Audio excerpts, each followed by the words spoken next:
What it is, Brad Lea back again with another episode of Dropping Bombs. Today in the studio, as always, I got a real treat for you. Bigg Vinny in the house. I'm here. I'm ready to get bigger and bigger for you, baby. Bigg Vinny. You used to be bigger, no? I used to be bigger, 500 pounds. I was on Biggest Loser about 13 years ago. Lost 258 pounds. Changed my life forever. Did you keep it off?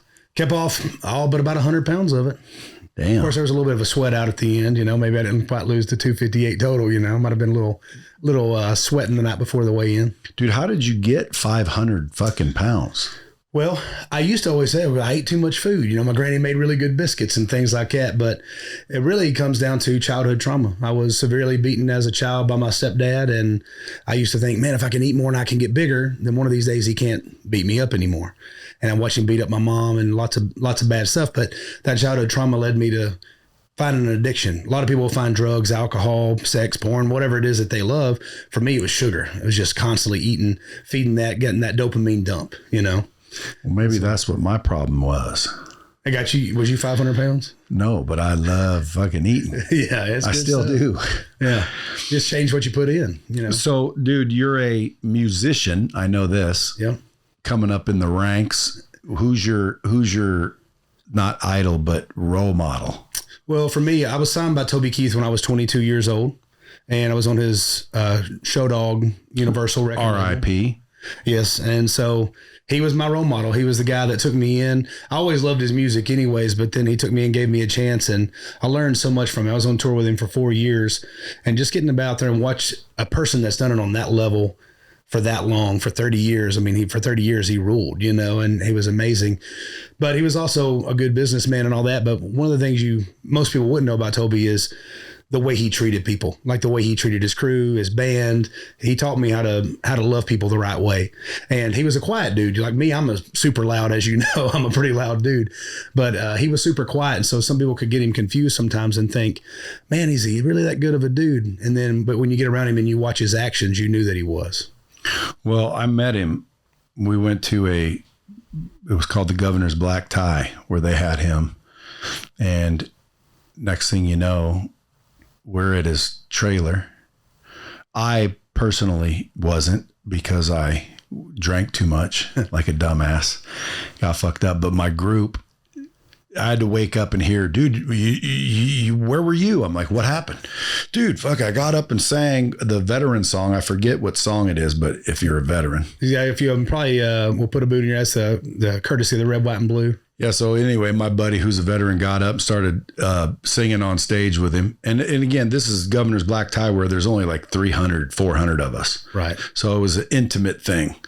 And every year they do it, and they always bring in kick-ass artists. And one year was Toby, and so they're all sitting. I say we because like I feel like I missed out on it, but my group, apparently went back to his trailer. Yeah. Which was parked over to the side, and stayed up till like 6 a.m, drinking, smoking weed. Yeah, with Willie's weed. The whole bit. And then he gave out a coin, and he said, keep this. If you ever like come to one of my concerts like that, I'll get you backstage, da da da da da. But like, he was just the coolest dude ever. From what they said, they're like, man, he was just like open, chill. For us, he literally walked into a bar. Whenever I was coming into music, I always thought, man, you got to be lucky and you got to be in the right place at the right time. But I realized if I just play more shows, if I'm more places, more times, I'm more likely to be in the right place at the right time. And so we got off stage one night. We were playing this thing called the Billy Block Show. And they said, hey, Toby Keith's in the back and wants to meet you. I'm like, yeah, sure he is. But I walked back there and he looks at me and he goes, hey, Biggin. I was like, yes, sir. He goes, did you write them songs? I said, yes, sir, we did. He goes, all right, well, I'm going to take you on tour with me. And my life was changed. I went from working at Sonic Drive-In and playing frat parties to going out with Toby Keith on tour. So how'd that feel? He was that. I was amazing. I mean, when your life changes like that, and you didn't even know, because it wasn't like my money instantly started getting bigger, but the opportunity got bigger. And then I remember being out there on the very first tour. We were in Birmingham, Alabama, the very first day of the tour. We had just signed. I got in a publishing deal, so I was making a decent amount for writing songs. But I get out there, I'm like, okay, where are we playing at today? He's like, there's a side stage today, but after that, there's really no stages because y'all ain't really supposed to be on this tour. We weren't booked with Live Nation. We come out because Toby said, come out with me. And so we played a side stage that day, and I said, well, how much are we getting paid for the side stage? He goes, nothing. I was like, oh, okay. I was like, well, how much do we pay if we get to play on the regular stage? He goes, nothing. He goes, you get paid in exposure. And I was like, oh, okay, exposure. And I was like, I'm just trying to figure out if Nashville Electric Service will let me pay with exposure. And he said to us, he goes, the opportunity that's here is going to create great things for you. And sure enough, we put out a song called Rockin' the Beer Gut. It was about girls with beer guts. And it blew up and did really well for us. The next thing you know, we were making 20, 30 grand a night to go play music. So, dude, that's freaking awesome. Yeah. I'm looking for a video that I don't know if I'll be able to find because there's a lot of them. But I walked up to Toby and I said, hey, give me 2 words for the fans. And he said, F them. I still have it. I got it at home framed, but the video's funny as hell. Anyway, so then what? So, well, I mean, then, we went on tour with him for, I guess, 4 years straight of touring. And then 1 year we did our own headlining tour and we still played some shows with Toby.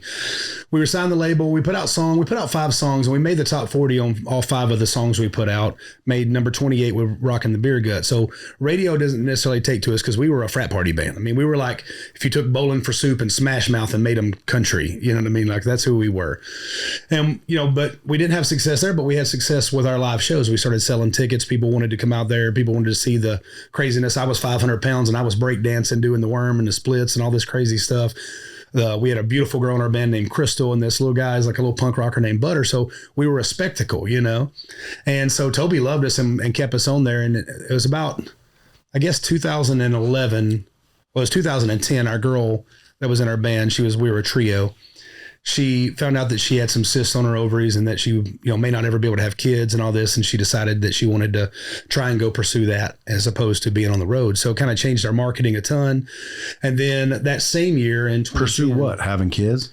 Pursue having kids and trying to be a mom because it ended up not being cancer, but she had PCOS. I was about to say, yeah. And so she ended up having a kid. She got her one baby boy and she's doing good. And we're all still best friends. Well, so the record label said, okay, well, she's not here. We got to completely revamp this thing. So you're getting pushed to the back, you're getting pushed over here. And now we had Trace Atkins on the label. We had Pat Green. We had, I remember Joe Nichols. There were several. There's like 7 or 8 people on the label with us. So we're like, okay, so now we're back here at the back. And then I get presented with the opportunity to potentially go on Biggest Loser. And it was— What year was this? 2011. Now, I went out to LA. I was, I had taken over Nashville, in my opinion. In my mind, I was great, And I remember we were opening for ZZ Top at Sturgis. And I was so excited about this day. I'm like, oh my gosh, we're opening for ZZ Top. This is awesome. We're at the Buffalo Chip, 60,000 people there, motorcycles revving up. I'm playing in the middle of the show and I look over and I see Barry Gibbons and the guys from ZZ Top standing on the side of the stage. And I'm like, holy crap, I got to go over and say hi to them. We go over there and they're like, man, y'all did a great job. And I was so pumped up. But then I went and got on the bus. And I sit there and I had this emptiness in my heart. I was like, why am I not excited as I was before that happened? And I was like, well, what's next? And I realized that everything I did, I always was like, I have to have something going on next or I was going to be forced to face my past. So I was always running from this thing and not running, on the treadmills because I was still 500 pounds, but I was running. And I thought, well, the most logical thing is I'll go to LA and I'll take over LA. And I'd met a woman named Cindy Fairley, who is the Fairley brothers. If you've seen Kingpin, Dumb and Dumber, Something About Mary, all those great movies, they're the guys that create those movies. And their sister was my LA lawyer. And so they were doing Dumb and Dumber 2 the first time before Jim Carrey kind of bailed out the first time. I was like, I'm going to be in Dumb and Dumber 2. It's my favorite movie. I'm going to be in it. So I go out to LA and I go to her office and I sit down with her and she's like, you're great. Your personality's huge. I think you could be a great actor. And I was like, thank you. She goes, but. And I was like, but? I'm like, no, butts. I'm great. She goes, yeah, you're so big. I was like, okay, that's what my role is. She goes, yeah, there's not a whole lot of roles for a 500-pound guy. She goes, now, if you want to be the fat guy that runs through wearing a Speedo and falls into the ocean or whatever, and they make fun of you, she goes, we can get you those roles. She's like, but I feel like you could do something more. She was like, I think you need to go home and lose 200 pounds. And of course, my mind's like, 200 pounds? How the hell am I going to lose 200 pounds, And sure enough, that night, God told me how I was going to lose 200 pounds. I go home. I'm sitting there at my brother's house. He had a band in LA. I was sitting there, and I had this big old knot come up on my leg. And I started researching WebMD. Of course, they told me it was either cancer or hernia or whatever. Yeah. It's always cancer. Yeah, it's always cancer on WebMD. And I was flying home Super Bowl Sunday. Packers are playing against the Steelers, and I was excited to go see it, and I wasn't going to the show, but I was going to have my deal at my house. I was going to have a party. And I was like, I'm going to make my famous cheese dip. It's going to be great. And then my girlfriend at the time, who became my first wife, she was like, you're supposed to be losing weight and you're talking about cheese dip. I'm like, do it tomorrow. We'll do it next week. We'll do it next Monday, whatever. She drove me to the emergency room and dropped me off and said, go inside. So I went in there and they come back and told me I had cellulitis, which was being caused when my blood sugar was over 500. I had diabetes, all these other things going on in my body that I didn't know because I thought I was the hottest guy in the world. I mean, I walk in, if Brad Pitt would have been there, I'm like, hey, number 2, get behind me. That's the way I was. That's where my mind worked back then. And I was kind of a little bit full of myself, but not mean to people, just, thought I was hot. Well, sure enough, the doctor comes in. She's like, you got diabetes, you got cellulitis, you got this. And I'm like, okay, so what do I got to do? She goes, well, first off, you got to lose some weight. So now all of a sudden I got this lawyer in LA telling me you got to go lose weight. And then all of a sudden I got this doctor and my girlfriend at the time telling me everybody want me to lose weight. So then I get a little bit rebellious anyways. But I said, okay, so I just got to go lose weight. And she goes, no. She's like, we got to take you back for surgery right now. She goes, if you'd have waited 2 more days, this would have turned into gangrene and we'd have had to cut your leg off.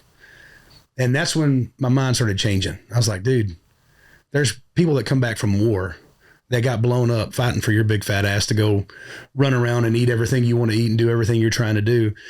And you have this perfectly good body that works, that is able, and you're just pissing it away. And I started taking it serious and I was like, okay, I got to lose weight. I got to figure this out. I got surgery. Came out of the surgery. It was like 4 hours. They had to cut a big hole in my leg and pull all this infection out and all this stuff. I was in there for 6 days. On the 5th day of being in there, an ex-girlfriend called me in front of my girlfriend at the time. Her name was Dana DeSilvio. And she goes, oh my gosh, they're coming to audition people for Biggest Loser in Nashville, Tennessee. I want you to go audition. I'll get you a front of the line pass, I'm like, I ain't going to be on that stupid ass show. I said, that show is they just make fun of fat people. That's terrible. I said, here I am trying to figure out how to lose weight and you're calling me about a reality TV show. Hung up the phone. And then my girlfriend at the time, Lori, she's looking at me. She's like, you're an idiot. I was like, what do you mean? She's like, well, you want to be famous. Here's a TV show. You need to lose weight so you can do the things you want to do. And here was an opportunity to go do all those things. And you just said no. I was like, well, I don't want to be on that show. She goes, call him back. You're going on the show. So I call her back, audition, get on the show, got out there. And I thought, okay, well, this is going to make me more famous. All this in my mind was that you're going to be more famous. You're going to be bigger. You're going to be greater. Then I got about half a mile into the first workout, which was a 1 mile run with a bar. I had to carry a pole. It was about 50 pounds with five of us.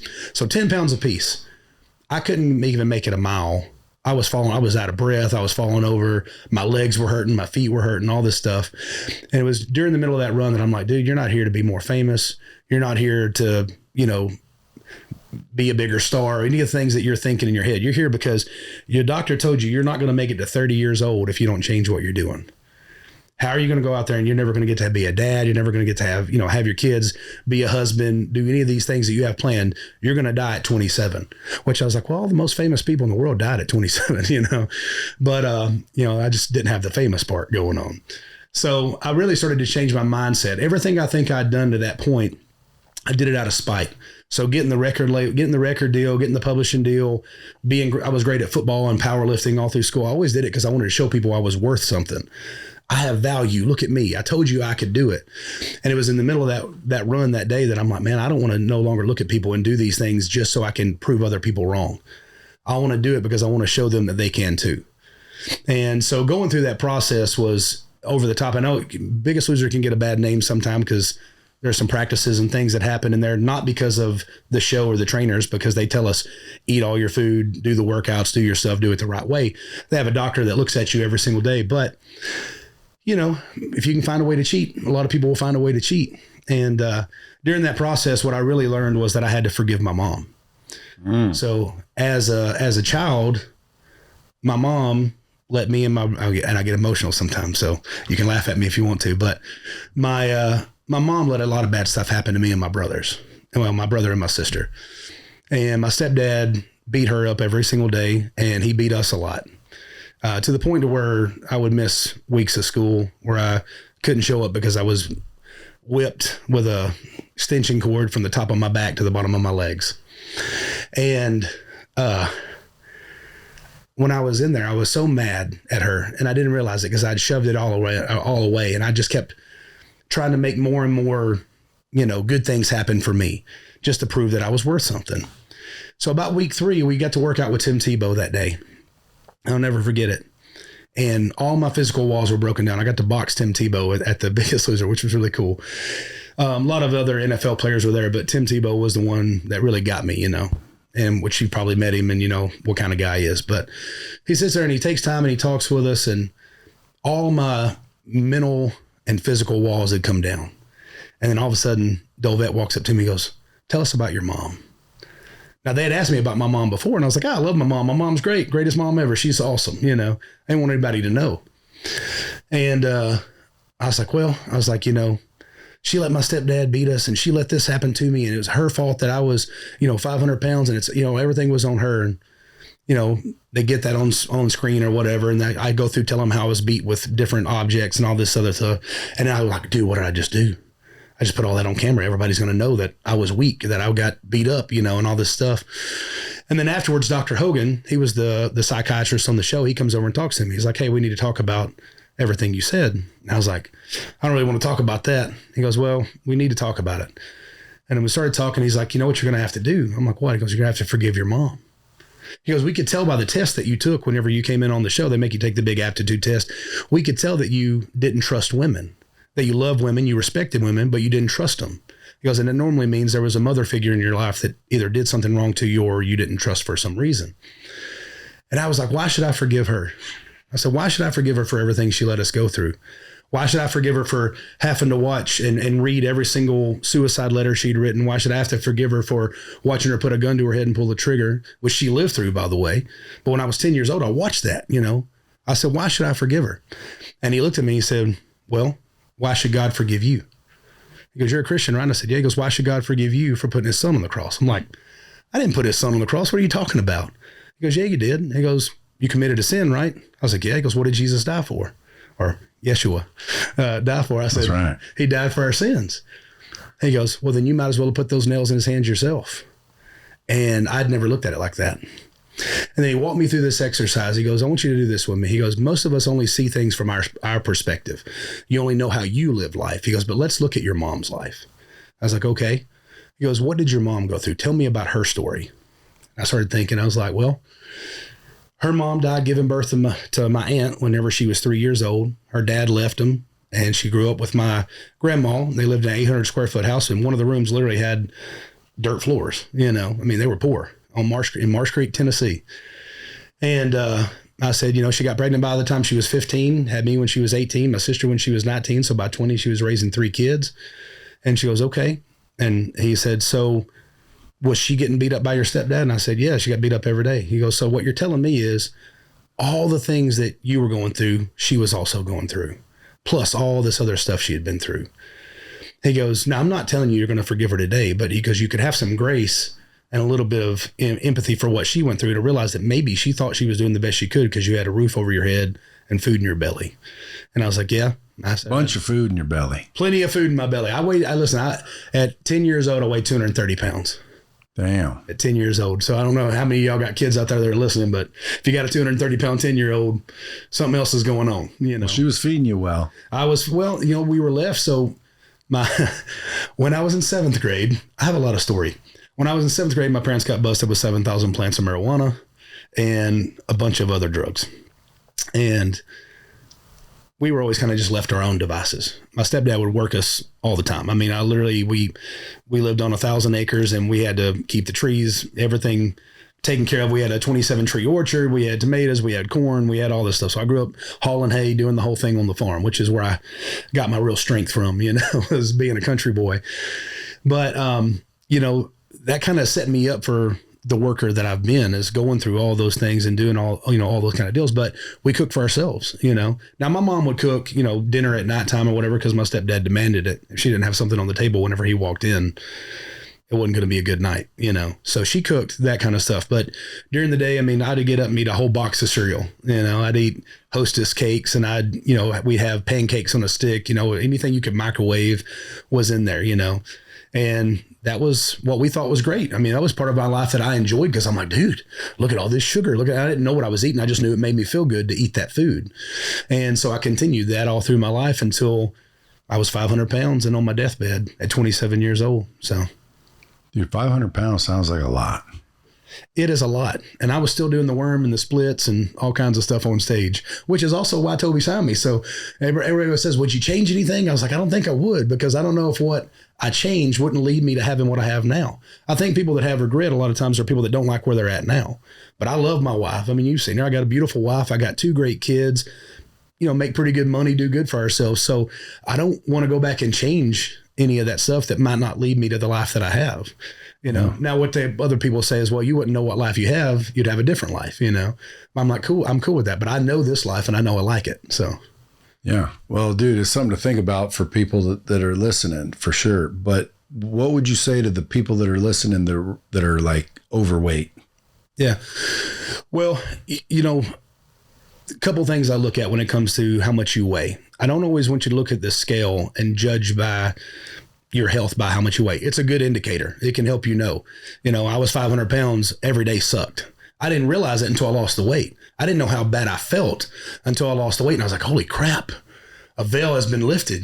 I was very strong and very athletic, and I could carry my weight. People say, oh, you carry it well. I'm like, no, my knees hurt, but I could carry the weight well. A lot of people don't carry it the same way that I did. But once I lost that weight, dude, it wasn't just the way that, that I could move around and stuff that got better. It was my sex life got better. My financial life got better. Everything got better whenever I attacked this thing, because I realized it wasn't about calories in, calories out and all this. It was about it going against the problems that created that addiction that I had. Yeah. Most people have an addiction and are trying to bury something else. You talked about yesterday, we was at the Risk-On Festival, and you were talking about the best way to get rid of a habit is to replace it with another one. Well, I replaced going out and eating all the time and sitting in my bed at night and eating all the time for getting up at 4 a.m. and working out and lifting heavy weights. And to the point to where I started to train for strongman competitions. That's where I got to after Biggest Loser. I went through the couple of years of just staying as lean as I possibly could. And then I was like, I want to be a bodybuilder, because my wife now, she's competed and won tons of bodybuilding competitions. I'm going to do the same thing she's doing. That wasn't for me. The dedication it takes to look like those bodybuilders look and get down to 8% body fat. I have that dedication to everything else, but I like food too much for that. But no, what I would tell you is you're going to feel so much better. You're not doing it. I think so many people do it because like, I'll be happy if I just lose 40 pounds. It's not going to make you happy. You have to find a way to be happy regardless of what your weight is. But what you do realize that is going to make you. There we go. You had a couple, but I forgot to press it. Yeah, that's okay. You can add them. But that's one people need to pay attention to, because a lot of people think if I can just get here, then I'll be happy. Yeah. And then they're not. They do the same thing with money. They think if I make this much money, I'll be happy. And I think there's a path to being rich and happy, but you have to be happy first. I think if you ever get to the point to where you're like, man, if I can just make this money, I'm going to be happy. All my problems will be solved. I'm like, there's a lot of multi-bazillionaires that commit suicide. There's a lot of big time famous actors and comedians and things that don't love their life. I was like, so you got to figure out what the problems that you've had in your life. For me, everything that I went through as a kid, I didn't even realize I was running from it. I just thought, look at all I've accomplished in spite of that. So I thought, well, if I accomplish all these things, then all that stuff doesn't matter. But the truth was that it did matter, that I needed to go and forgive my mom. And it was hard. She's still alive? She's still alive to this day. Probably 20 times in my life, I've either had to have her life lighted for taking pills, slitting her wrist, wrecking her car. I mean, she's tried to take herself out. I told her, I said, either the devil don't want you or God just ain't through with you yet. So she's a good woman,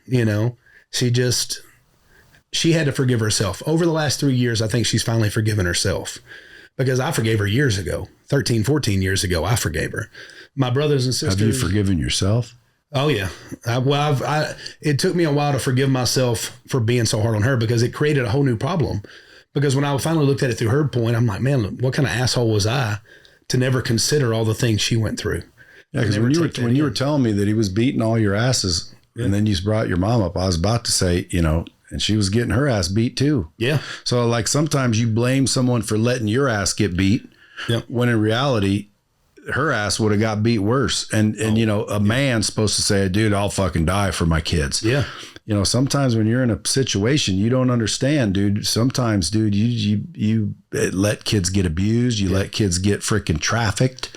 Well, it brought up a whole different ball game when I had my kids. There was a relapse of forgiveness almost. And I know once you forgive, you're supposed to forgive forever. And I thought I had, but then I had my own kids and I'm like, I would literally murder for these kids. I would die for them, but I would also kill for them. And so for me, it's like, why did my mom not love me that much? It hit me like that at first. But I had to think back to whenever I put myself in her perspective. And I had to go, when I finally forgave her on the show, they had me go and pinpoint the moment that I truly had hated all these years. She was driving up the driveway. Me and my stepdad had gotten into it, and he had me down on the ground and he was punching me in the face. And there was blood everywhere. Both my eyes were swollen up, everything. And my mom's coming up the driveway and she's watching him do it. And I get up and I run over to her and she looks at me and she goes, "What did you do to him?" And I thought she was talking to him. And she looks at me and goes, "To make him do that to you." And that was the moment that I'd never forgiven her for all those years that I had in my head. Like, I moved out that day. I moved in with my real dad that day. My real dad was a preacher. I'd never lived with him. You know, where's this old dad at now? My stepdad. Yeah. He is about 76 years old, lives in Home Walls, half blind. Why don't you go beat his ass? Well, makes me think, dude, hey, I knew one day would come. That day came, gosh, I don't know, probably 10 years ago, 11 years ago. I'm like, you know what? I'm a bad mamma jamma now. I mean, I've always been a very strong dude, but I'm like, I could go and just wreck his whole world. He's 70 years old or 68 years old. I could just go wreck him. And I had a talk with God that day. And he said, "You're never going to create love out of hate. You're never going to create something beautiful out of continuing the hate. And by going and stooping to his level and becoming that guy and just knowing that because I could take advantage of it." And I put myself in his situation. I'm like, okay, this guy was in Vietnam. He saw terrible things. He was abused by his dad. Like, he was doing what he knew, Now, it doesn't make it better. It doesn't make it right. But I actually called and forgave him. I got him on the phone. I said, "I just want you to know that I hate everything you did to me. And I even hate more what you did to my brother and my mom." I was like, "But I want you to know that I hope you find God. I hope that you make it out of here and that you're in heaven one day. And I hope that you're able to forgive yourself." And he broke down and he said he was sorry. He's like, "Look," he's like, "I can never make that right, but I do apologize for what I did to y'all. And I know it was wrong." And that right there probably gave me more, what do you call it? Like, peace. Yeah. It gave me a better peace than it would have given me to go beat his ass. Cause I could have. And trust me, I still watch movies and you see things like you get triggered by stuff, that trauma's in your head forever. Well, none of that. You could have killed him. Then you're back in, fucking in prison. That'd be really bad. Eating the worst food, But that day, that she said that to me, I didn't even realize this until probably about 2 years ago. I was doing a podcast and I realized when I started thinking about her saying that to me, what did you do to him to make him do that to you? That was the same thing she said to herself every night. Whenever she would probably be sitting there alone thinking, I got to leave him. I got to leave him. But what did you do? Why is this your fault? Because he'd said everything was her fault. Anything that happened was her fault.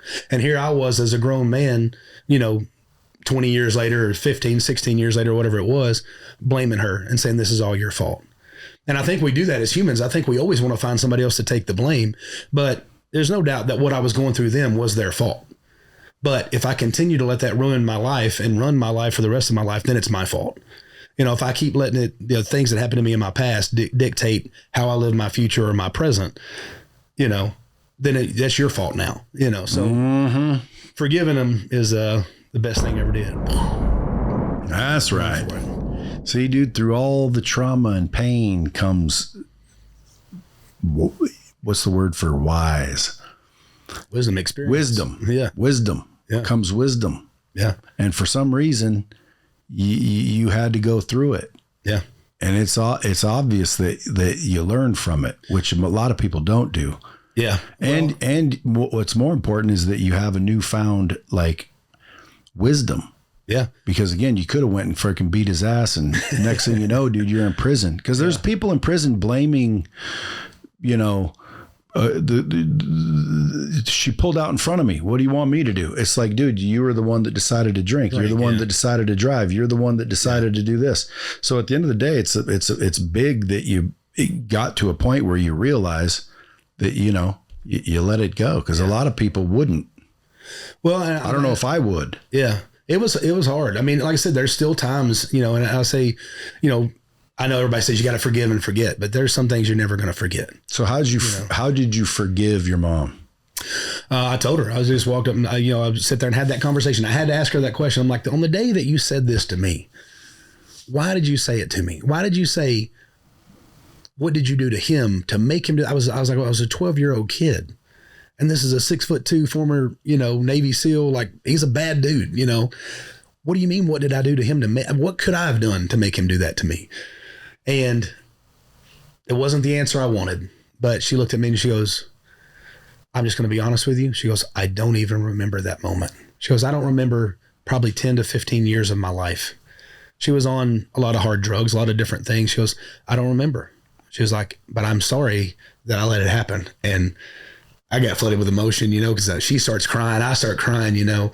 And I've always loved my mom. I mean, I always had love for her because I'm like, man, you know, this woman, at the end of the day, she put me, you know, she took us to church every Sunday. One of the greatest things that we said about her, she knew that when we went to church on Sundays, when we got back, she was going to be accused of sleeping with the preacher.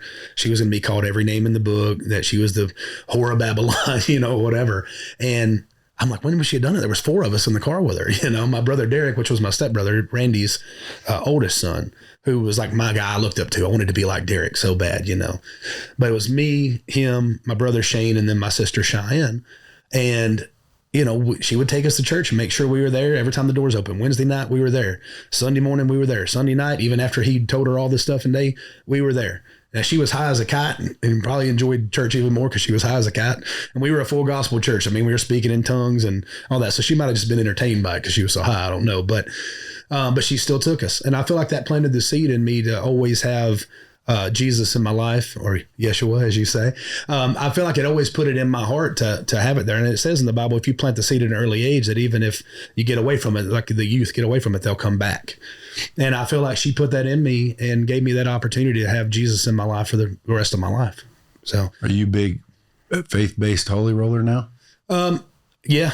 I mean, I don't know. I would say this, like, I'm not the guy that's going to, you know, jump into a sermon everywhere, but I am the guy that, you know, I play music for a living. So it doesn't matter if I'm at Sturgis or Daytona Bike Week or a bar or wherever I'm at, I'm still going to talk about Jesus. And where can people find your music? Yeah, so you can look at Trailer Choir on Spotify. It's Trailer, not O-R, Trailer Choir, or you can look up Bigg Vinny. That's B-I-G-G, and too big for one G. Bigg Vinny, V-I-N-N-Y. You can find me on all the platforms. And dude, you're definitely popular. You know, a lot of people love your music. Yeah. Are you writing it yourself? We have written most everything throughout the years. You know, Trailer Choir at one point in time, you know, like I said, we're right at there at the top 20 level of all the artists in country music, and we were selling like a #1. And, you know, it was all songs we wrote, you know, and that's always been cool for me. My favorite part of music is the creation process, is the writing. Now, I love to perform and be on stage because I'm a character, but creating the music, and when you get that song and you're just like, oh my gosh, look what we just created, and you play it for somebody, either makes them laugh or makes them cry or makes them have some kind of emotion. That's really how I judge my songs. Like, is this song really any good? Has it got anything about it that makes it better than just another song that somebody went in a room and spent 3 hours writing? And to me, it's always been about how it makes somebody feel. If you can evoke some kind of emotion with a song, whether it be happy, sad, dancing, let's go get hammered on the river together or whatever. If you can evoke that kind of emotion, then I think you've created something that has value, you know? So what does your day look like now? 4 o'clock in the morning, 4:30, I get up, I go train. I train clients. I teach people how to lift heavy weights, getting big and strong. I do that 3 mornings a week, and then I come home, get the kids ready, take them to school, get them all rounded up. And then me and my wife usually have some time together at that point. You know, we try to spend a little bit of time together planning out her business. She has Go Forth Wellness, little trademark there. We try to plan out some stuff for her business, which I'm part of as well. And then I usually spend probably 2 hours doing emails, following up with people, booking shows, you know, whether it's following up with a festival that I'm helping put together because I put on events and stuff as well. Then usually by that time, it's about time to go get the kids. You know, we got taekwondo at nighttime. We got gymnastics in the middle of the day with my daughter whenever she's home. Where do you live? Murfreesboro, Tennessee. Oh, Murfreesboro. Yeah. Which is basically Nashville. Yeah. Well, we were going to be in Nashville proper, but, you know, being on the outskirts is way better for my mentality. I'm more of a, eventually we'll be in Perry County, Tennessee. My wife says no, but I know it's going to happen. Why Perry County? That's where I'm from, born and raised in Perry County, Tennessee. And I love it out there. It's on the Buffalo River. So my wife and I, she let me, we made a decision together that she fought me on, but I finally convinced her of it. We bought a place called the Buffalo River Resort in 2021. We do canoeing and camping, kayaking. We have some cabins and a lodge and an RV park and everything out there. And she really didn't want to do it because we didn't know if we was going to make any money at it, but it's turned out to be the best investment we had. And I love it out there. I could spend every day right outside, sitting by the river, fishing. How far from Nashville? 54 minutes from downtown. Yeah. Well, shit, dude, next time I'm down there, I'm going to come out there and camp and bring my kids. Bring and it. Fish. I've been looking for a spot to fish down there. You'll love it. I'll get you. What kind of fish? You got everything from smallmouth, largemouth, stripers. If you're going to cook them, if you're actually going to cook them to eat them, crappie is the best, you know? No. He's like, no, I'm not doing that. I'll clean them for you. I just catch them. Yeah. Catch and release, huh? Yeah. Now, how many kids you got? 7. So see, I'll put you on the lodge. Well, three that are little. Unless you want to actually camp. If you want to do primitive camping, we got that too. But if you want the lodge, I'd ask them. It's 3 girls, and they're a little bit girly, so I don't know. But they've never been camping their whole life, which is crazy because I grew up camping. We'll have a backup plan there. You know, we'll take them camping. We got the tents and everything, so you ain't even got to bring a tent. We can pop up a tent for you in no time. But people listening can come do that. Fish. Oh, yeah. Yep. During this season right now, I don't know when this episode's going to air, but we have our main season is Memorial Day to Labor Day. And that's when we have 5-mile kayak tubing, floats down the river that we own the property. So we put you in upriver and you float back down to the property and you can camp or fish or whatever along that trip. And then we have an 8-mile trip as well with kayaks, canoes, rafts, things like that. Is there rapids? Not rapids. There's a couple of little hairy spots, where it gets a little rough, but there's nothing. It's not like whitewater type stuff. But you do got to be careful though. I think a lot of people make that mistake because there's not rapids. They don't understand that, hey, trees fall into that water. You got to pay attention to what you're doing. We try to give people safety briefings, let them know, like, if there's a tree in the water and you get hung up in the tree, don't pull yourself into the tree. A lot of people try to get to the bank, but if it's laying over from the bank, the tree opens up outward. So pull yourself this way, not into the tree where it's going to close up and trap you in. So you talked your wife into buying this spot. Yeah. Well, I had to put together a whole process to get it because I didn't have any it was $1.25 million, which to me was way out of my even thought range. And I was trying to buy 17 acres from my mom. Well, as I was there trying to buy that, the banker looked at me. He's my cousin. His name is Robbie Moore. He's one of the owners of the bank. So, home cooking. But he looks at me and he says, well, Vinny, have you ever thought about buying the Buffalo River Resort? I'm like, bro, how the hell am I going to afford the Buffalo River Resort? He goes, you're a resourceful guy. Figure it out. He goes, but I think it's for sale. So I call the guy, Trent Pardue. I call him. I was like, hey, man, I heard the Buffalo River Resort's for sale. He goes, well, you heard wrong. He goes, I love this place. Now, he owns Centurion Stone that does like all the fake stone in the front of houses and all that. He's already multi-bazillionaire. He had sold a piece of land that year in downtown Nashville for like $48 million. And that's why they thought it might be for sale because he's in his 70s, And he goes, what do you want to do with it anyways? I said, I want to put on concerts. I want to really just make that place like the place to be. I want to make it feel like Bonnaroo West eventually, And he's like, okay. He goes, yeah. He goes, well, it's not for sale. Well, about 3 days later, he calls me back. He's like, well, what if you just did the concerts at my property? He goes, and you could put on the concerts. I'm like, well, that'd be good. I said, the only problem is that as I build up that concert out there and make it known and we make it like, hey, this is the place to go, like Bonnaroo or, Pilgrimage Festival or whatever it is. I was like, and you still own it, then you could always let me go at any point in time and just hire somebody to do that stuff. I said, so it wouldn't be a good idea. And he goes, okay. He's like, well, it's not for sale. I was like, okay. A few days later, he calls me back, finally says, look, he goes, I love what you're going to do with it. He goes, I got enough money. He's like, I'm going to sell this thing to you. I'm going to give you one deal. He goes, and there's no counter deals or nothing else. It's $1.25 million. And I was like, okay. He goes, are you a yes or no? I said, I'm a yes. And then I got off the phone and immediately freaked out because I'm like, I have no clue. I'm going to get $1.25 million. And so I called the banker back, Robbie, and he said, well, you just got to find a couple partners. So I called my buddy Moon, and he owns a fiber optic underground drilling company and roll-off dumpster company and all this. And we've been friends for a long time. He invested in me in music when I first started doing music. And I called him. I was like, man, what do you think about this? He goes, I love it. He goes, but I got to be honest with you. He goes, I got everything kind of tied up on a big job right now. He goes, I don't know that I can go and borrow that total amount. And so I was like, okay. I was like, I got to find one more partner. So I found this guy named Graham, who I was training at the time. I was teaching lift weights. He was 70 and helped him lose probably 75 pounds, like had him in some shape. And I told him about it. He goes, it's 100 acres. I said, it's 100 acres on the Buffalo River. It's got a lodge. It's got 4 cabins. It's got 30 RV spots. There's a house at the front of it that we own. He goes, I'm in. He's like, let's do it. And I was like, well, I hadn't even told you what the price is. He goes, well, you know, he said, what's the price? I said, 1.25. He goes, just let's go do it. Let's go do it right now. And I was like, okay. So we literally went the next day, got the loan, got everything figured out. And so I was looking, I'm like, dude, I don't even know how I'm secured in this deal, because these guys got the money and the backing and the name. I got my little, 25 grand to put into the, to the thing. And he looks at me, he goes, I said, so am I going to be, how much ownership am I going to have? He goes, 33%. And I was like, 33%? He goes, yeah, we're all going to own 33%. I'm like, but I don't got what y'all got. I don't even got the credit to get this place. And that's just my mind not being a good businessman, I guess, but not, looking a gift horse in the mouth. He goes, well, Vinny, you found the deal. You brokered the deal. You brought the deal to us. You looked at us as partners. And it was the first 2 people I asked, and said, we're excited to be part of it. Now go out there and make some concerts happen and some stuff happen.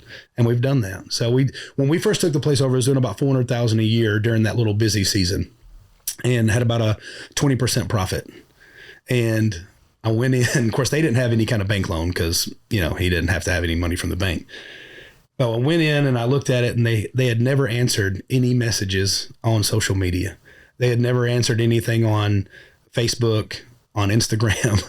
And so I went in, and for 3 days, I sent a message to every single person over the last 6-7 years, whatever it had been, saying, hey, I'm so sorry we didn't get back to your message. We're the new owners. Would love to have you come out. We'll give you 10% off your float. We'll give you 10% off your camping, or 10% off your cabin, whatever, 10% off. And all these people started responding. And that first year we went from about 400,000 to about 600,000. And I was like, holy crap, Now, what I didn't realize is I wasn't ready for the extra business, because there was no crew there that was trained up to handle the extra $200,000 of people that were coming in. So the next year, it was like, okay, well, we got better at getting people here. Now we need to get better at serving those people. And so we started serving the people better. And then next thing you know, I think this year was our biggest year, and we were just under $1 million during our busy season, that little 6-month period, 5.5-month period, whatever.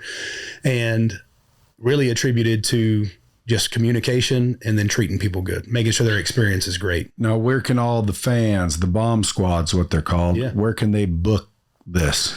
It is the Buffalo River Resort, TN.com.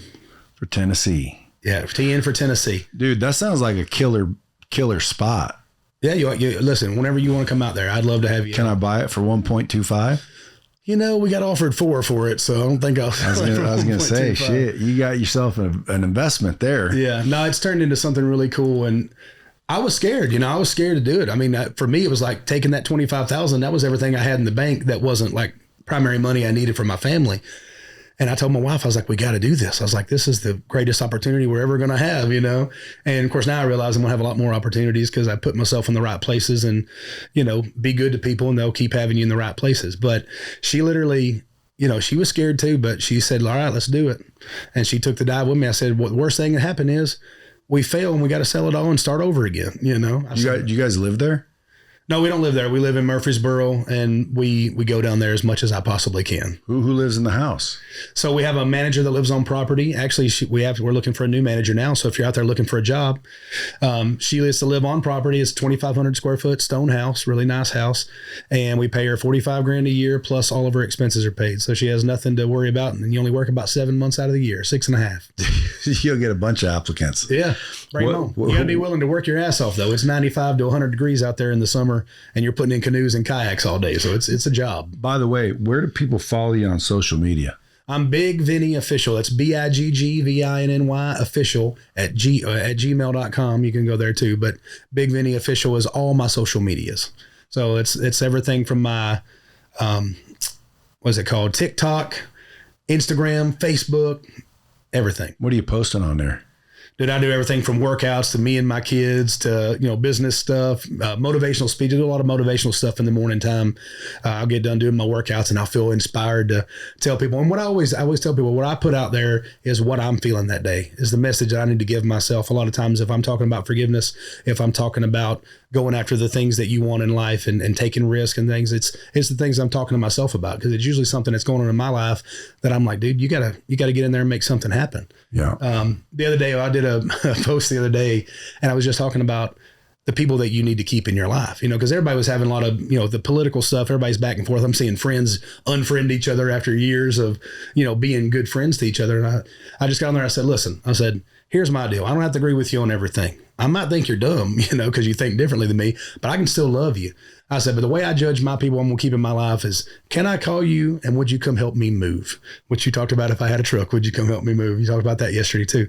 But I was like, if I could call you and you literally drop things and come and help me move, I don't care what your political beliefs are, as long as you ain't doing something crazy psycho. I want you in my life, because that's a big ask to ask somebody to come help you get your shit together and move up and down stairs and everything else. So, well, I wouldn't be considered a friend then. Yeah. Because I wouldn't help you move. But you know what I would do? Hire you some movers. Come on with it. See, that's the equal. People ask me. I don't even move myself. Me either. I hired Black Tie Moving last time I moved, and it was the greatest experience ever. Oh, Dustin's Dusty. company. Yeah. Yep. But people have asked me to come help them move, and I always say nope. But here's $300 to pitch in for some movers. Dude, I hate moving. Me too. I wouldn't help myself move. Yeah. No, I'm no longer in the moving business, but I had a truck back in the day. So when you said that yesterday at the thing, I was like, I can't tell you, because I was a strong guy. I could pick up your refrigerator by myself if I needed to. And I was like, somebody's going to ask me to, and every single week I felt like my wife's like, where are you going? I was like, I told so-and-so I will move. She's like, you ain't talked to them in 3 months. Like you said, I was like, I know, but they really need help. She's like, you got to stop. You got to start learning the power of the word no sometimes. Dude, that's more important than people believe. Yeah. Sometimes it's like, dude, learning how to say no is a skill. I've been terrible at it my whole life. I've been somewhat terrible. Yeah. But dude, when I started figuring out that, like, hey, you'll figure it out. Yeah. So when it comes to forgiveness, there's a lot of people out there that need to forgive. And a lot of people don't realize they're being held back because of this old hate or old animosity, contention. How do people do that? You said, I just told her, but you might think it, okay, I forgive you, but do you? And how do you know when you do? How would you say that they need to do that? Well, the process started for me that day whenever I went through her life and I considered what her story was, when I considered her point of view. Now everybody's not going to be able to do that. Some people are going to have to realize that, hey, even if you take in their point of view, it's still going to suck and it's still going to not feel good. But I can tell you, the day that I forgave her, that I truly forgave her, not when I just started talking about it, but when I truly sit there and I asked her that question, we cried together, and I realized, like, she has no clue that it even happened. I mean, she knows it happened, but she didn't even really remember the moment like I remembered the moment. So it was a moment in her life that was just overshadowed by, it's just another time that he got beat up. But to me, it was everything. It was all this, and I kept that whole moment for all that time. But the day that I forgave her, I'd already lost, I think 140 pounds, of physical weight. But that was the day that I felt like the weight of the world came off my shoulders. I was carrying around this anchor with me for all that time. And I was different than a lot of people. A lot of people, they have that and then they use it as an excuse to fail. I used it as an excuse to go out there and accomplish more so that I could feel like I was worthy, and I think everybody takes it different. Everybody does things different. My brothers and sisters have taken it in different ways than I have. My sister's got a master's degree, criminal psychology and business and all this other stuff. She didn't get beat up, did she? She didn't get beat up. She had the other stuff happen to her. She was by the same dude? No, by another person who I won't name right now, but family member? Yeah. Family member. So that's crazy when you think about shit like that. Yeah, he was, he wasn't blood related, but it was an odd situation. He had it done to him. We didn't find that out till years later and all this stuff. But he's apologized and, just feels terrible about what he did. And he was experimenting and thought, hey, this is a place to experiment. So he never raped her or nothing like that. He just touched her and learned how to do his, learned how to be a kisser, learned how to be a toucher, by experimenting on her. So we forgive him. We still want to punch him in the face sometimes, but we forgive him.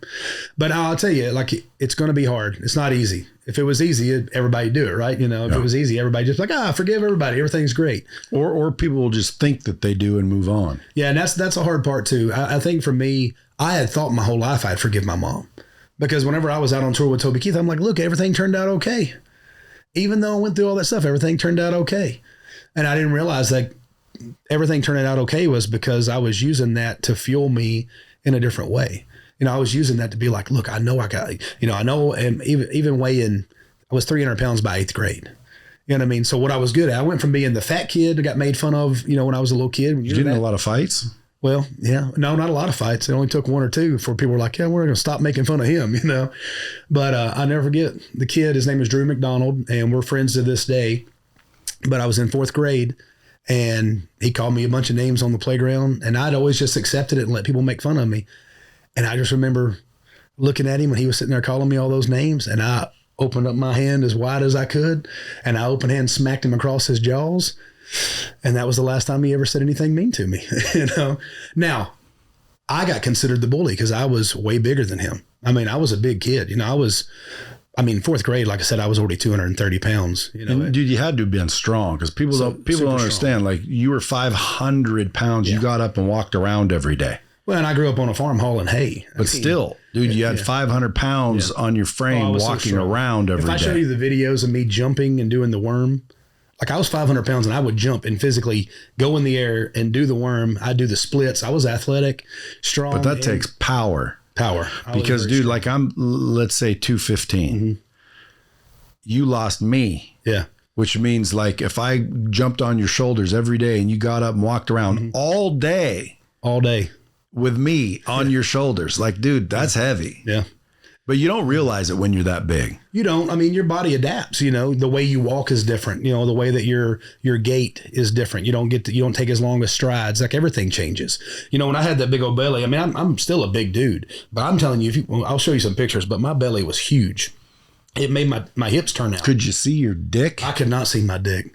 I could not see it. They say every 10 pounds you lose adds an inch to your dick. You should have a 30-incher by now. Yeah. They say, I think it's every 30 pounds gains an inch. However, it's 30 pounds. If that's the case, somebody owes me about 7 inches. Okay. I have to have a talk with God. God, where's my 7 inches at? No, what happens is you get more, it's more exposed because, the fat goes away. So it pulls everything back. So it was better, like I said, when you lose the weight, everything gets better. Do you want to like lose it all ever? And you said, nah. No, I don't ever want to lose my dick. No. I've went back and forth with it. Like I said, I got down as low as 242 pounds and I didn't. How tall are you? 6 foot. But I at that point I was at 242 pounds. I was at about 15% body fat because I carry a lot more muscle. My skeletal muscle mass is 221 pounds. So if I lost every bit of fat in my body, I'd still weigh 221 pounds. So I was getting lean at 242 pounds. Now, obviously, you can lose some muscle mass on the way down as well. But on Biggest Loser, I actually gained 11 pounds of new muscle and 27 pounds of total muscle while I was on the show losing 200 pounds. I lost 258 pounds that year. I lost 186 of it on the show. I lost 74. Did you win? I didn't win. I was final four. Who won? A guy named John Rhodes. He was a great. What'd he lose? He lost 200 and something pounds on the show. I lost 186 on the show. So it was all about who loses the most? No, it's about body. It's percentage. So he lost 51% of his body weight. I lost 42%, I think. Yeah, because a lot of people out there think it's about weight, and it's not about weight. Yeah. I just won the 6-pack challenge for 50 G-bones. Come on with it. I can lift up my shirt and there's a 6-pack there and it feels good. Yeah. I gotta say, it's hard to keep though. Not really. No, it is not. You believe that. I don't, but I've never had a 6-pack. So that's why it seems unfathomable to me. Well, I will say that, like, you feel different, you look different. But at the end of the day, if I ever gain it back, I'm okay too. Why? Because at the end of the day, it's not about how much you weigh. It's about how healthy you are. Absolutely. So, I mean, to me, it's 100% about health. If someone said, Brad, take the steroids and you'll get fucking bitchin' looking. Yeah. but you're going to have liver problems and kidney issues. And dude, pass. I'd rather be hefty and freaking healthy. And that is possible. It is. To be hefty and healtty. It's fine. There's a thing called skinny fat too. There's people out there. So my bass player was an all SEC rugby player. And whenever he was in college at University Auburn University, he weighed about 140 pounds of solid sheet of muscle. Like you could see every muscle on his body. Very little though, very tiny guy. He calls me one day. He's like, Vinny, I don't know what to do. I need your help. Now, this is right after, it's probably a year after Biggest Loser. I'm like, what's wrong with you? He goes, I'm in danger of having a heart attack. And he goes, and my cholesterol is through the roof. And then all these things are going wrong in my body. And I'm having anxiety attacks. I'm like, what the hell? I was like, you look like you're the pillar of health. Have a sandwich. Yeah. You need to eat more. But no, he would come on the road and he'd get a whole dozen donuts and eat every one of them by himself. Don't you hate those and fuckers? Never gain a pound. Dude, I wish. But he had all those issues going on inside because he still had sugar problems. He had, things going on because he was putting bad stuff in his body. Do you eat maple bars? Yeah. What's a maple bar? You don't know what the fucking maple donut is? Oh, I know what a maple donut is. Yeah. Yeah. Maple bar is a donut that looks like that, but a little bit longer. And it's maple. It's maple.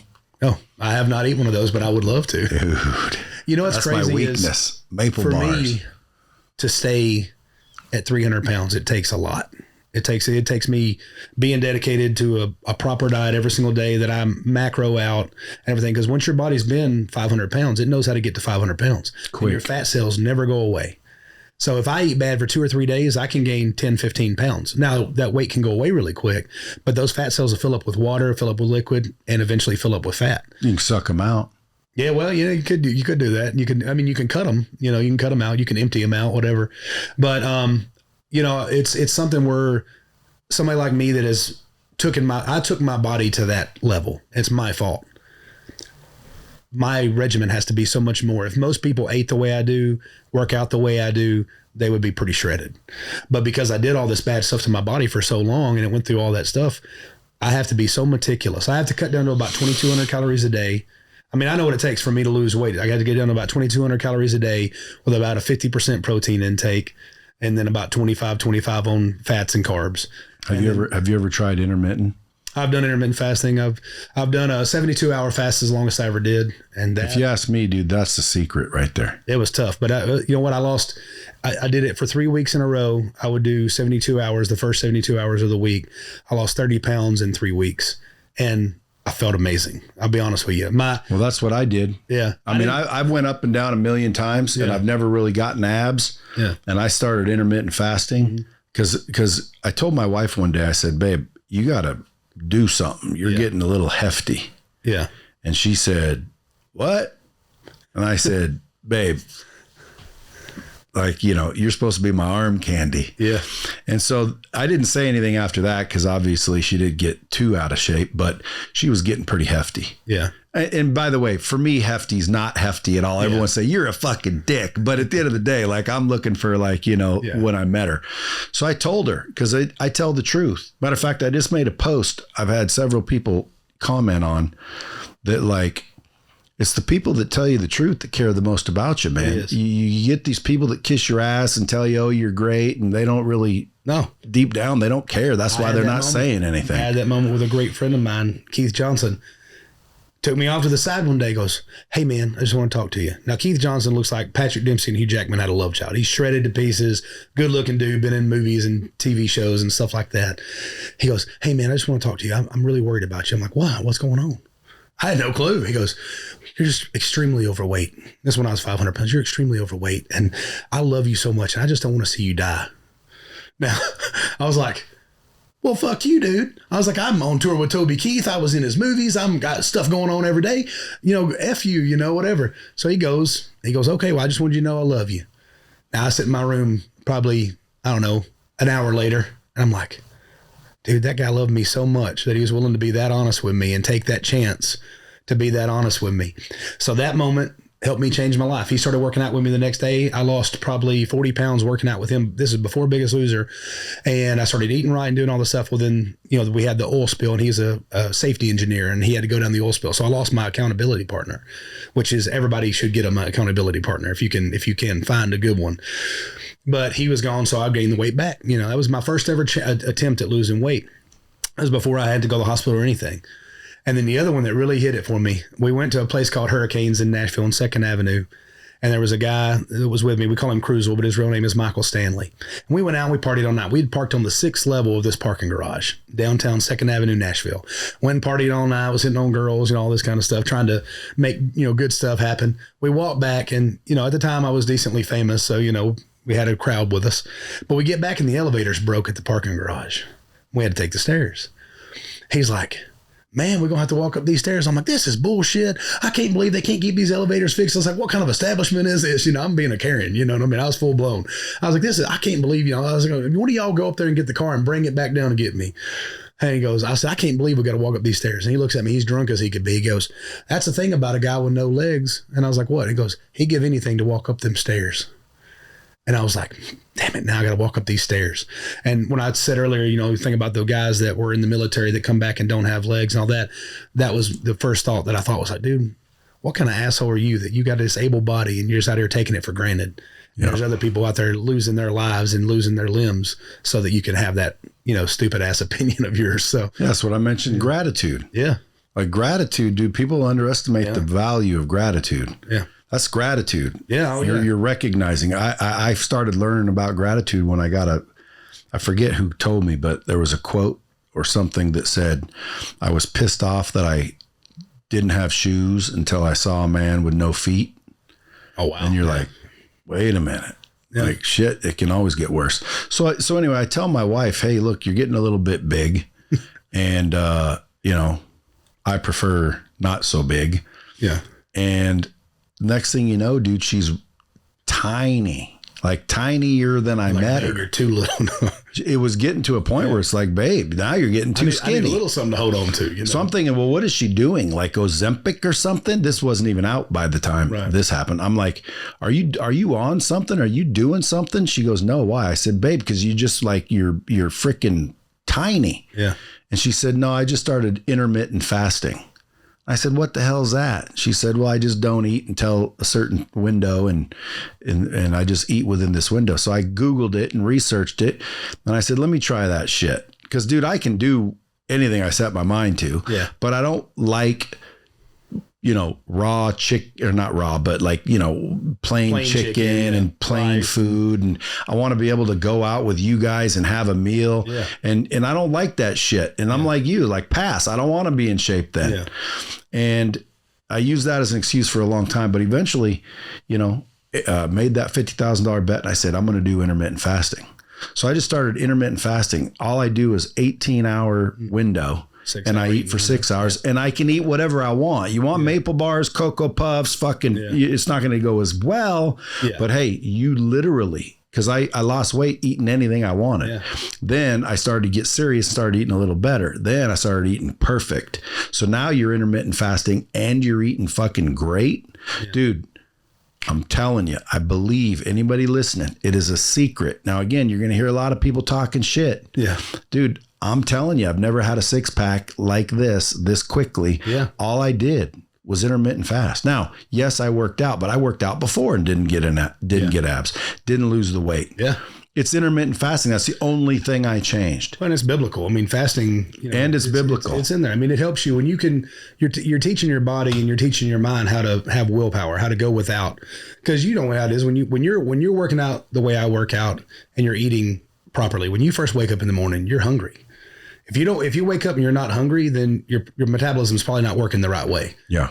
Or you ate. Drink a cup of coffee. Yeah. Or you ate literally right before you went to bed and you still got something in your system. Yeah. Because if you're cutting off your eating about 2 to 3 hours before you go to bed and then you're sleeping and you're getting a proper. That is a fast. 7-8 hours. That's fast. It's called break fast. So typically, I mean, anybody should be doing 12 hours of eating, 12 hours of not eating, because you should have 2 or 3 hours before bed, then 8 hours of sleep. And then you get up and you have your breakfast, whatever. You should have about 12 hours of not eating. But there's been so many studies that I've read a ton of it too. At 14 hours, your body enters ketosis automatically when you haven't put nothing in it, and it starts to eat the fat. And it's like, oh, wait, here's this source that I have over here to eat.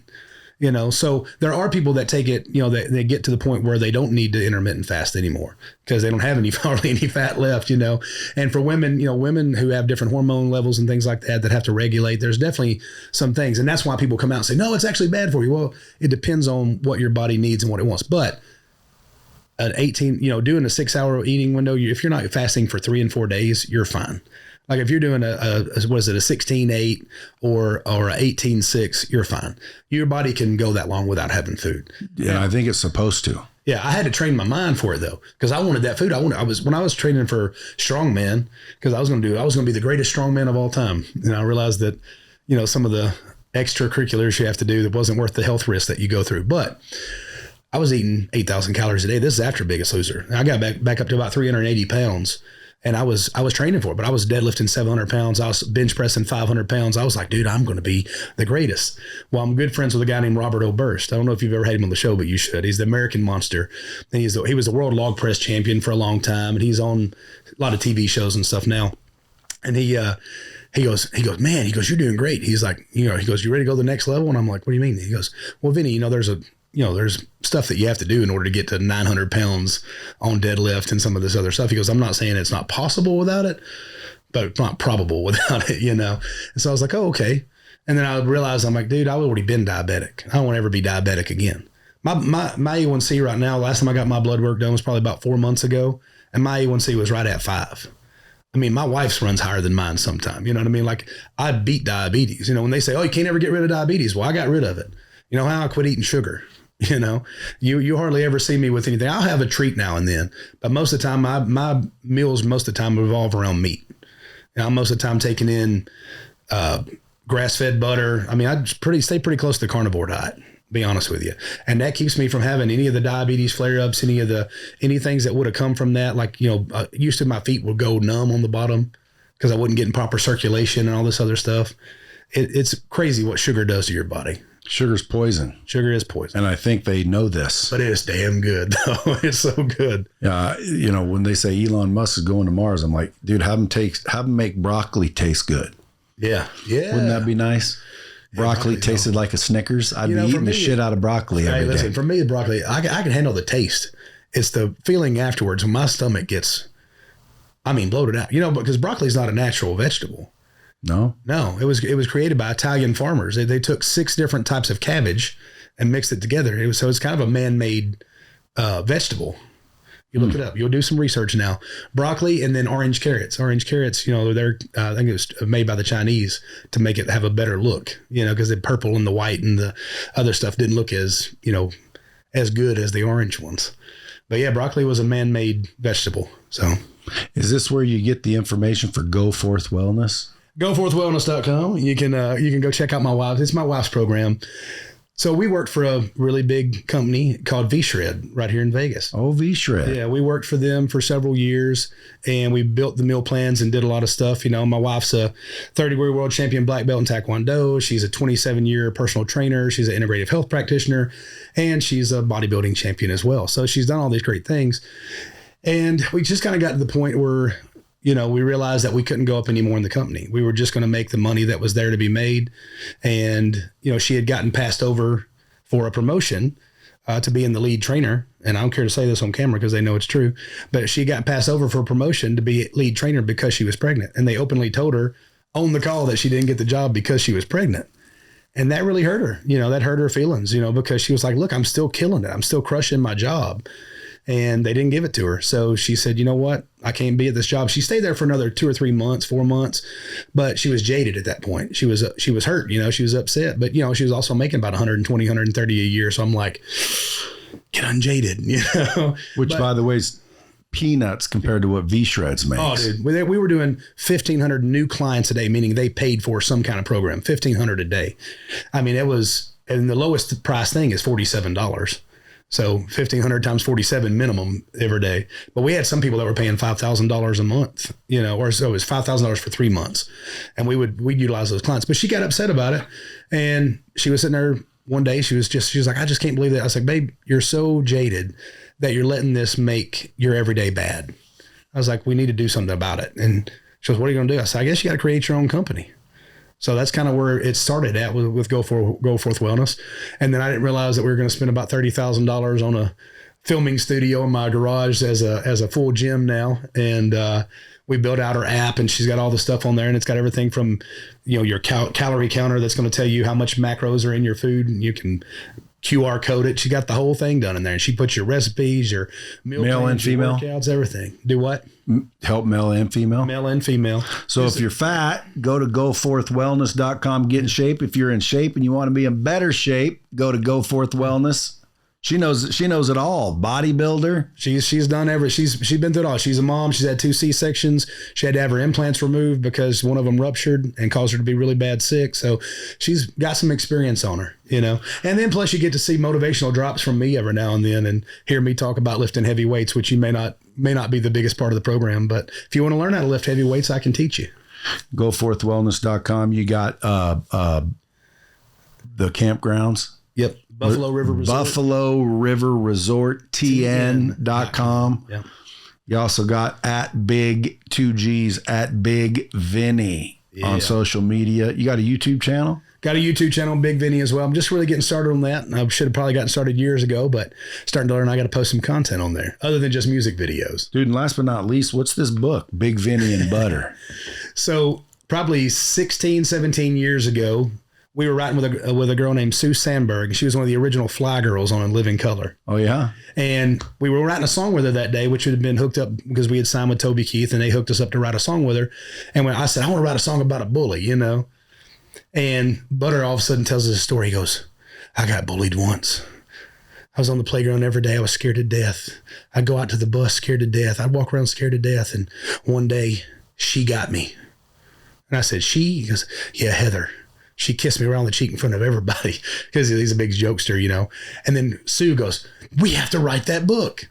Or we have to write that song. So as we get done writing the song, I'm like, it's this funny song about how the bully the whole time you think is this guy that's going to beat up this other little kid. And it's a girl that gives him a kiss on the cheek in 3rd grade after, playing kickball on the playground. I was like, dude, we should make this a kid's book. Now I'm 22 years old, 23 years old at the time, and I have no kids. So that was as far as that went. Then I had my first kid, and I was reading books to him one night, and I was like, man, some of these books suck. Some of them are good. And then my wife looks at me and she goes, well, didn't you have a kid's book you were going to write? She goes, if you think you can do it better, then why don't you do your kid's book? Well, $6,000 later, we got a kid's book. And it's I had Adam Michaels. He's a phenomenal illustrator, but he was the one that did all the drawing for me and everything. But it's literally just the song turned into a book. Right on. I got an almost 3-year-old is going to be reading this tonight. Yeah. Do people buy these? Where do they go to get these? I haven't even put them up for sale yet. I sell them at my concerts and things like that. But I'm getting ready to put them out there. I'm actually meeting with the girl at Risk-On today to go over how to get it on Amazon and get it as an Amazon bestseller and all that good stuff. Nice. What's your wish and desire? How can the Bomb Squad support Bigg Vinny? And it's going to sound like the candid answer, but come follow me on social media and stuff. But I really want people to check out my wife's company. I think she's going to heal people from the inside out. I think she can really help people. And then my part in that is I'm writing a program now to help people get forgiveness and learn how to give forgiveness. Yeah, we all need that. Again, I got when I was 2, my mom and dad got divorced. My mom basically gave us up. We went to a foster home. My grandmother told my dad, better go get him or I'm going to kill you. So we went to live with my dad. And then my mom, again, I always think to myself, yeah, I forgive her. But do I? Yeah. Because again, I don't really respect her. Yeah. And I don't really hold grudges. Like I'm not, I hate my mom. But I'm also not like, you don't feel anything, kind of. I don't feel anything. And again, I think deep down, because I think back, like, when someone says, well, hey, mom needs this and that and the other thing, I'm like, so fucking what? Yeah. I needed it when I was 2 years old. She didn't give it to me. Apparently she didn't give a shit. So I sense myself sometimes feeling, hurt by it. And I think, I forgive her. I turned out fine. And thank God she gave us up now because I went with my dad and then went because I wouldn't have wanted to stay there. Yeah. She's always been on welfare. I one time paid their bills And she went on to have more kids, by the way. Right. So now I got half brothers that stayed there, and none of them are doing good. Yeah. All of them are in the shit. Yeah. And I felt bad, so I'm like, okay, let me pay her bills. I didn't hold any grudges. Yeah. So I paid her bills, bought her a car, paid her bills for 3 years straight. They called me one day and they said, hey, do you think we could borrow $20 for pizza? And I fucking said, are you kidding me? I said, don't you guys understand? I pay all your bills and you can't afford to fucking eat. You can't afford a pizza. Yeah. I said, get off your, and my mom, I didn't say this to my half brothers. I said, get off your fucking ass. Yeah. Click. Now I'm a piece of shit. I'm a piece of shit. Why? Because I didn't give them $20. I pay all their fucking bills, but I didn't give them the $20. And I thought to myself, those ungrateful scumbags, yeah. I'm done. And I literally stopped. I gave them a warning, 30 days, I'm done paying your bills. You guys better get ready. And they'd call me and she'd call and they'd call. And I just never talked to them anymore. Yeah. Like, hey, you guys will figure it out. Because you know what? You always will figure it out. I always figured it out. They'll figure it out. And guess what?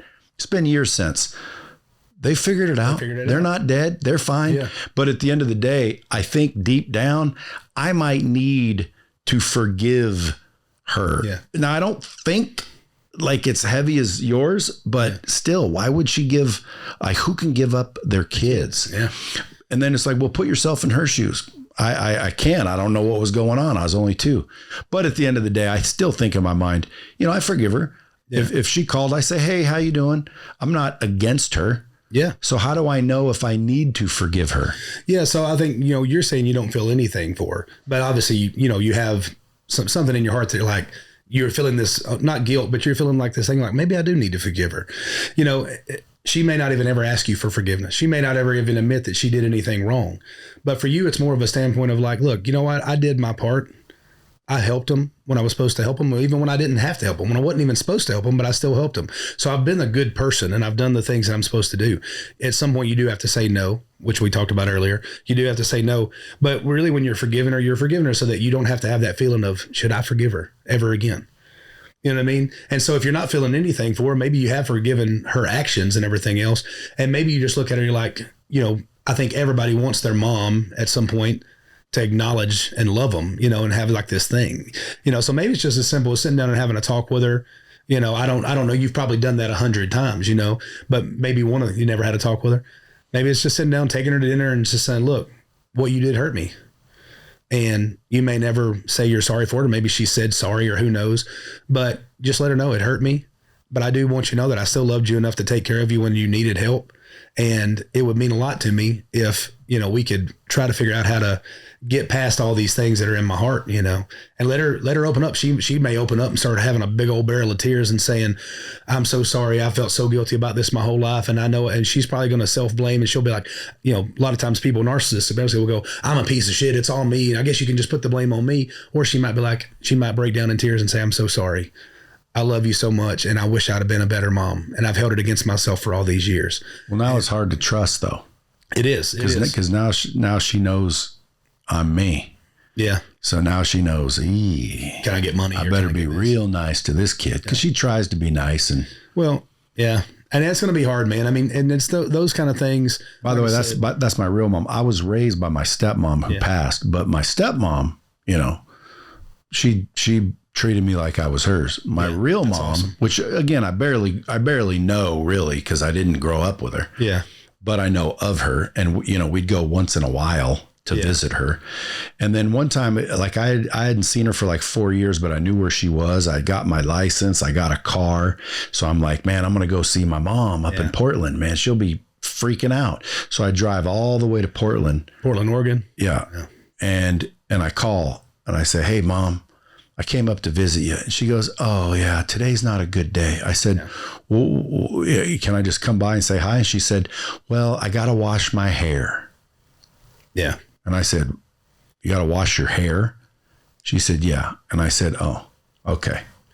So, click, drove all the way back to Eugene and basically said, fuck her. Well, what you were doing there, and I do love Eugene, Oregon, by the way. Portland can be tough, but Eugene's a good place. I've had a lot of fun there playing music. You're forcing her that day to face all the shit she's running from. She's not ready to do that. When you're showing up there and you're saying, hey, I come to see you, She ain't ready to see you. She's still mad at herself. There's no telling what's going through her mind of, oh my gosh, now I'm going to have to see this. And I might end up crying, or I might end up having a breakdown, or this or that, or maybe I'll be fine while he's here, but then he'll leave and I'll hate myself, for all this. You never know what's going through somebody's mind. I don't know your mom. But there's a good chance that when you're saying, hey mom, I'm here, I wanted to see you, and she's making an excuse, she don't want to face all the things that she thinks in her mind, because she's been able, a lot of times people can push stuff out of their brain.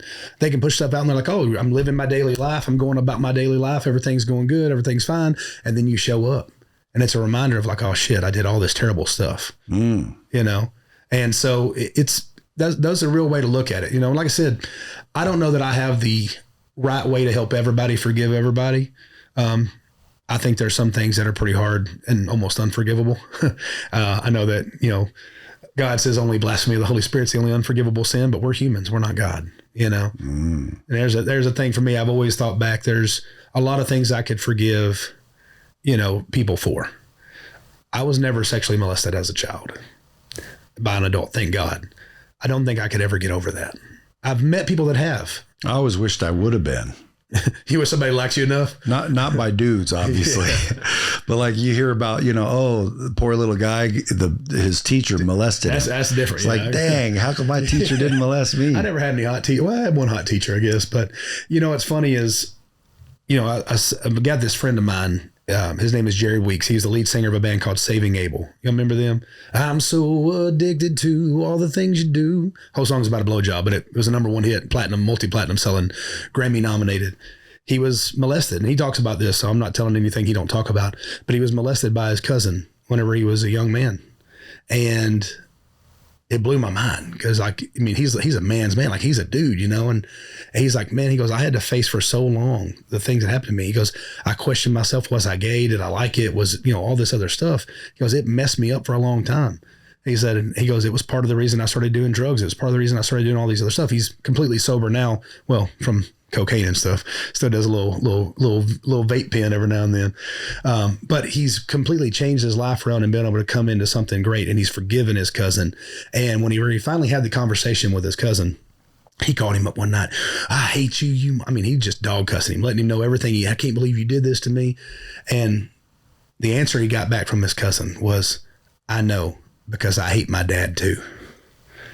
And it was that moment that he realized, like, holy crap, my uncle did all the stuff that my cousin did to me, my uncle was doing to him.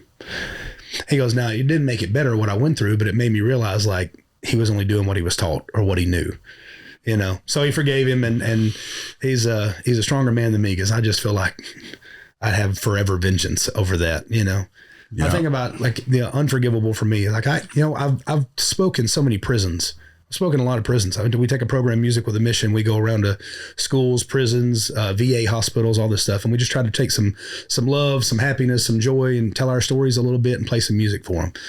And I was in the prison and I met murderers, and you hear the story, you're like, I thought there was no reason for murder. But then you hear this kid's story, you're like, yeah, it wasn't like you were meaning to. You just got caught up in the wrong stuff, He said, this kid I met, he was probably 6'7", big old black dude.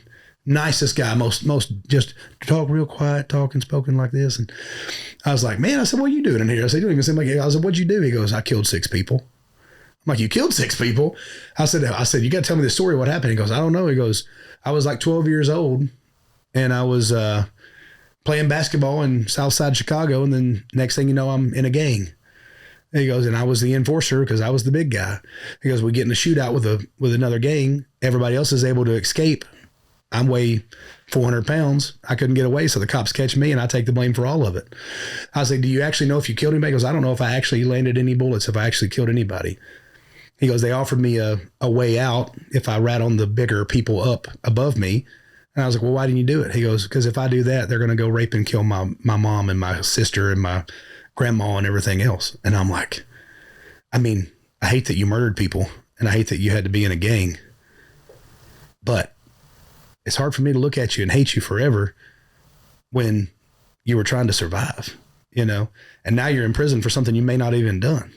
So it gave me some different perspective. But then I realized very quickly that pedophilia was not something I could forgive, you know? Well, you're a good man, Bigg Vinny. Yeah. And speaking of forgiveness, if I don't cut this and you're going to miss your wife's speech, she ain't going to forgive you. Yeah, she'll be after me. So folks, you guys heard it here fresh. Go follow this dude at Bigg Vinny, double G Vinny. Go to the company, goforthwellness.com, and go out to Buffalo River Resort, TN.com, and book yourself a stay so we can get this guy going where he wants to go. Go listen to his music, download his music, hit him up in the DMs, and don't ever do anything except keep it real.